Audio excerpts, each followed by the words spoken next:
when a group of American soldiers stumbled into a whole network of German machine gun nests. It looked like target practice. Little did the Germans know that they were up against a superhuman. Being a conscientious objector prior to joining the war, Alvin York was nevertheless drafted into the US Army and shipped off to the European theater of World War I. Being very religious, he had a moral dilemma about whether he could take up arms against other people. After a short leave period that allowed him to go home, he came back convinced that God wanted him to fight. Judging by what came after, he was right. On October the 8th, 1918, York's battalion was charged with eliminating several German machine gun positions as part of the Meuse-Argonne offensive. While busy with this already dangerous task, they stumbled into a much wider net of German machine guns, manned by more than 150 German infantrymen. Facing both mortars and point-blank machine gun fire, the US soldiers were helpless against the onslaught. All of them, that is, except one. Alvin York describes the experience in his own words, where he didn't even have the time to duck, to crouch, to move. Instead, he just reacted. With the earth around him being chopped up with machine gun fire, York brought his rifle to his shoulder and started taking potshots at the gunners.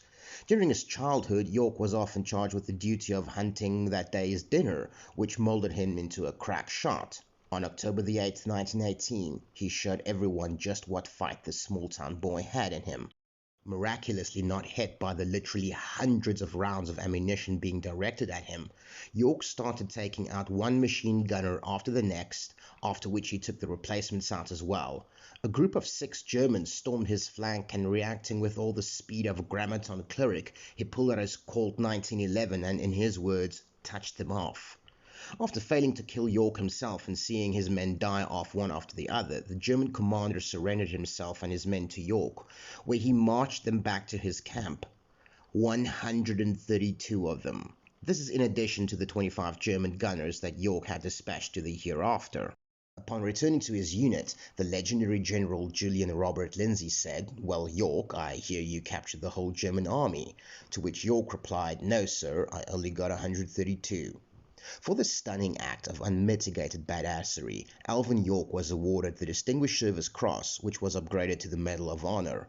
This in addition to the French Croix de Guerre and Legion of Honor medals, the Italian War Cross, and the Order of Prince Danilo I of Montenegro.